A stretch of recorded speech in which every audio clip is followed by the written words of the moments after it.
Hey guys, how's it going Sunday afternoon? I'm sitting here at my desk cleaning up last week's stuff, getting ready for the upcoming. And I was talking with a peer a couple days ago. And this conversation I thought would translate well, so that's why I'm doing a video on a Sunday. I just want to get this out there while it's fresh in my head. That first of all, he doesn't like cardio. Let's just start there. He does not like cardio. So this was a cardiovascular relatable question. And he has a medical condition that affects his ability to do cardio in the cold, not to the point where it's acute and detrimental, to the point where it's uncomfortable. And he's like, so how do I train that? And I was shocked, given that his level of expertise in this, that he couldn't translate that himself. So I felt it was kind of important that I sit down and I have a conversation with everybody about this. You guys know my philosophy. The body should always stay in motion. You should never get stagnant. You should never slow down, right? That goes for every system. Now we're talking about the muscular system. It's easy for us. We write programs to train, building type 1 or type 2 tissue based on what your goals are. But that applies to everything that we do in this industry, including cardiovascular training. Your CV system needs to be trained and it needs to be challenged.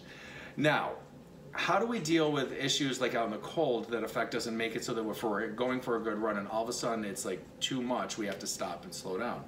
We start small.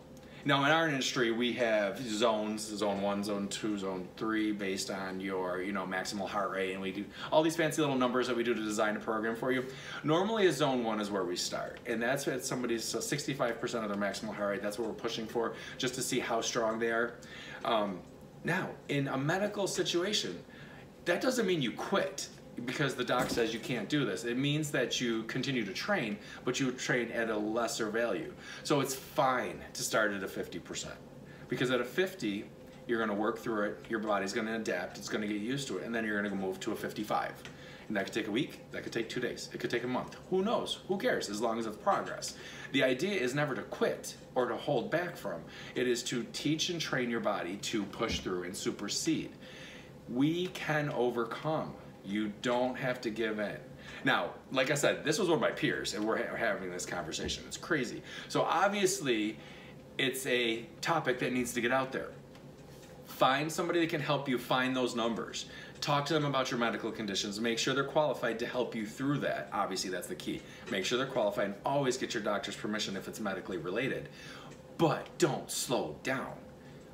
Practice, train, start small, little progress. 1, 2, 3, 4, until you're hitting zone 1. If you're starting at 50, you're only 15 points away from zone 1. And then once you're in there, sky's the limit. Your body's already starting to adapt and learn, and you can start pushing through these higher heart rates.